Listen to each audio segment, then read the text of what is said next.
ಈ ರಾಜ್ಯದ ಇತಿಹಾಸದಲ್ಲಿ ಅನೇಕ ಸರ್ಕಾರಗಳನ್ನು ನೋಡಿದ್ದೇನೆ. ಈಗಿರ್ತಕ್ಕಂಥ ಸಿದ್ದರಾಮಯ್ಯ ನೇತೃತ್ವದ ಸರ್ಕಾರ ಗೊಂದಲದ ಗೂಡಾಗಿ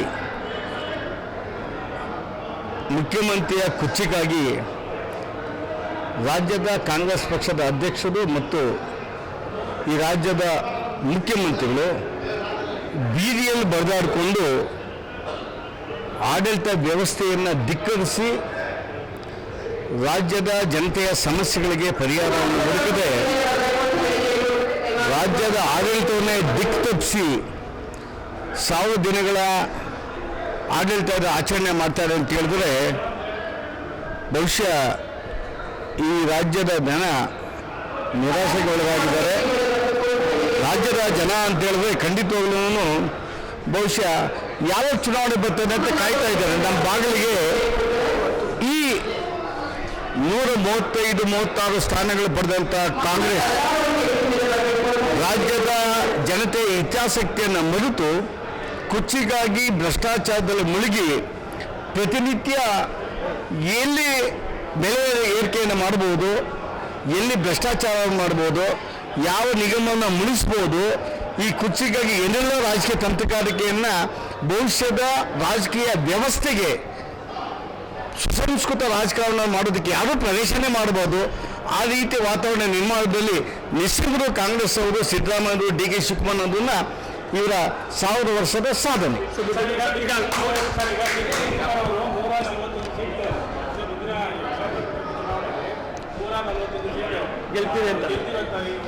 ಅಧಿಕಾರದಲ್ಲಿದ್ದಾಗ ಅನೇಕರಿಗೆ ಇದೇ ಭ್ರಮೆ ಇರ್ತದೆ. ಅಧಿಕಾರದಲ್ಲಿದ್ದಾಗ ಭ್ರಮೆಯಲ್ಲಿ ಮುಳುಗೋಗಿರ್ತಕ್ಕಂಥ ರಾಜಕಾರಣ ಈ ರೀತಿ ಹೇಳ್ತಾರೆ.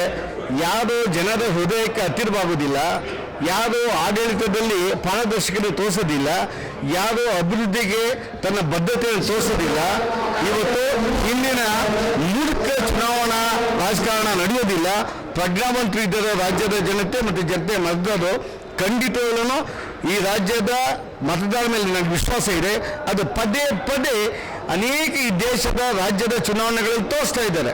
ಮೋದಿಯವರ ಆಡಳಿತದ ವೈಖರಿ ಮೋದಿಯವರು 15 ವರ್ಷಗಳಿಂದ ಭ್ರಷ್ಟಾಚಾರ ರಹಿತವಾದಂಥ ಆಡಳಿತವನ್ನು ಯಾವುದೇ ಒಂದು ಮಾಧ್ಯಮ, ಯಾವುದೇ ಒಂದು ರಾಜಕಾರಣಿ ಭ್ರಷ್ಟಾಚಾರದ ಬೊಟ್ಟನ್ನು ಮಾಡದೇ ರೀತಿ ಆಡಳಿತ ಕೊಟ್ಟಂಥ ಏಕಮದೇಯ ವಿಶ್ವನಾಯಕನ ಬೆಳೆದಂಥ ನರೇಂದ್ರ ಮೋದಿಯವರ ಮುಂದೆ ಇವರೆಲ್ಲ ಹೇಳಕ್ಕೋಗೋದಿಲ್ಲ, ಆ ಸ್ಥಾನದಲ್ಲಿ ಇರ್ತಾರೆ.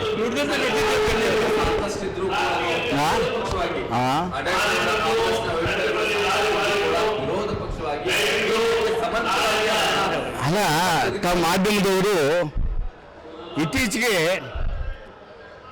ಬಹುಶಃ ಕರ್ನಾಟಕ ರಾಜ್ಯದಲ್ಲಿ ಮತ್ತೊಂದು ಎಮರ್ಜೆನ್ಸಿ ಕಾಂಗ್ರೆಸ್ನಿಂದ ರಾಜ್ಯ ಮಟ್ಟದಲ್ಲಿ ಘೋಷಣೆ ಆಗಿದೆಯಾ ಅಂತ ಗೊತ್ತಾಗ್ತದೆ. ದ್ವೇಷ ಭಾಷಣದ ಬಿಲ್ಲನ್ನು ತರ್ತಾರೆ, ಪ್ರತಿಭಟನೆ ಮಾಡಬಾರ್ದು, ಅವ್ರ ಬಗ್ಗೆ ಮಾಧ್ಯಮದಲ್ಲಿ ಬರಬಾರ್ದು, ಕೇಸ್ ಹಾಕ್ತಾರೆ. ಇದೇ ರೀತಿ ನಮ್ಮ ಪಕ್ಕದ ರಾಜ್ಯ ಆಂಧ್ರ ಪ್ರದೇಶದಲ್ಲಿ ನಡೆದಿತ್ತು. ಜಗನ್ನಾಥ್ ಅವರು ಸಮಸ್ಯೆ ಇದೆ, ಸಮಸ್ಯೆಗಳಿಗೆ ಪರಿಹಾರ ಕೊಡಿ ಅಂತ ಯಾರಾದರೂ ಅರ್ಜಿ ಹಾಕಿದ್ರೆ ತಾಲೂಕು ಕಚೇರಿಗೆ ಅಥವಾ ತಾಲೂಕ್ ಪಂಚಾಯತಿಗೆ DC ಕಚೇರಿಗೆ ಆ ವ್ಯಕ್ತಿ ಮೇಲೆ FIR ಆಗ್ತಾ ಇದ್ದು. ಅದೊಂದು ಆಗಲಿಲ್ಲ ಅಷ್ಟೇ ಕರ್ನಾಟಕ ರಾಜ್ಯದಲ್ಲಿ. ಬಹುಶಃ ಬೆಳಗ್ಗೆ 5 ಗಂಟೆಗೆ ಇವರೇನು ಹೇಳ್ತಾರಲ್ಲ ಗ್ಯಾರಂಟಿ ಬಹುಶಃ ಜಗನ್ನಾಥ್ ಅವರು ಜಗನ್ ಅವರು ಆ ರಾಜ್ಯದಲ್ಲಿ ಪ್ರತಿ ತಿಂಗಳು 30-31ನೇ ತಾರೀಕು 5 ಗಂಟೆಗೆ ಪ್ರತಿ ಮನೆಗೆ 10,000 ಕೊಟ್ಟರು. ಹಣ ಗ್ಯಾರಂಟಿ ಅಲ್ಲ, ನಿನ್ನ ಸುಸಂಸ್ಕೃತ ಆಡಳಿತ, ಭ್ರಷ್ಟಾಚಾರದ ಆಡಳಿತ ಮತ್ತು ಭವಿಷ್ಯದ ಯುವಕರಿಗೆ ರಾಜಕಾರಣ ಮತ್ತು ಆಡಳಿತದಲ್ಲಿ ದಿಕ್ಸೂಚಿ ಆಡಳಿತವನ್ನು ಕೊಡದೆ ಹೋದರೆ ಧಿಕ್ಕರಿಸ್ತಾರೆ, ತಿರಸ್ಕಾರ ಮಾಡ್ತಾರೆ ಅನ್ನೋದಕ್ಕೆ ಆಂಧ್ರ ಪ್ರದೇಶದ ಚುನಾವಣೆ ಒಂದು ದಾಖಲೆ ಆಗ್ತದೆ, ಅದೊಂದು ಮಾದರಿ ಆಗ್ತದೆ.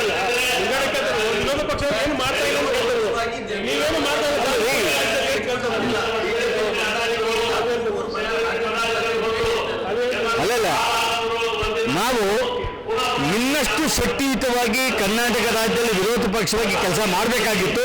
ಕಾರಣ ಅದಕ್ಕೆ ಅನೇಕ ಉದಾಹರಣೆಗಳಿದೆ. ಮೈಸೂರು ಮೂಢ ಹಗರಣ ಇರ್ಬೋದು, ವಾಲ್ಮೀಕಿ ನಿಗಮದ ಹಗರಣ ಇರ್ಬೋದು, ಅಂಬೇಡ್ಕರ್ ನಿಗಮದ ಹಗರಣ ಇರ್ಬೋದು, ಮತ್ತು ಅನೇಕ ಹಗರಣಗಳು, ಮತ್ತು ಈ ಅಬ್ಕಾರಿ ಹಗರಣ ಇರ್ಬೋದು. ಈ ಎಲ್ಲ ಹಗರಣಗಳಿಂದ ನಾವು ರಾಜ್ಯದ ಜನತೆಗೆ ಮತ್ತು ಸರ್ಕಾರದ ವೈಫಲ್ಯವನ್ನು ಸದನದಲ್ಲಿ ಅಥವಾ ಹೊರಗಡೆಗೆ ಅವರನ್ನು ಆಡಳಿತ ವ್ಯವಸ್ಥೆಯಲ್ಲಿ ಸರಿದಾರಿ ತರೋದಕ್ಕೆ ವಿಫಲವಾಗಿದ್ದೀವಿ, ಒಪ್ಕೊಳ್ತೀನಿ. ಸರ್, ಆನೇಕಲ್ನಲ್ಲಿ ಪಂಚಾಯಿತಿಗಳ ಚುನಾವಣೆಗಳು ಅವಧಿ ಮುಗಿದೋಯ್ತು, ಚುನಾವಣೆಗಳ ಸೊಲ್ಲೆ ಇಲ್ಲ. ಜಿಲ್ಲಾಧಿಕಾರಿಗಳಂತೂ ಬಹುಶಃ ನಿನ್ನ ಧ್ವನಿ, ಈ ರಾಜ್ಯದ ಗ್ರಾಮ ಪಂಚಾಯತ್ ಸದಸ್ಯರ ಧ್ವನಿ, ಈ ಭಾಗದ ಚುನಾಯಿತ ಸದಸ್ಯರ ಧ್ವನಿ ಡಿ ಕೆ ಶಿವಕುಮಾರ್ ಅವರಿಗೆ ಕೇಳಿಸೋದಿಲ್ಲ. ಸರ್ವಾಧಿಕಾರಿ ಆಡಳಿತ, ಡಿಕ್ಟೇಟರ್ಶಿಪ್ ಬಹುಶಃ ಅದಕ್ಕೆ ಕೊನೆಯ ಹಂತಕ್ಕೆ ಕೊನೆಯ ದಿಗಳು ಬಂದಿದೆ ಅಂತ ನಾನು ಅಂದ್ಕೊಂಡಿದ್ದೇನೆ.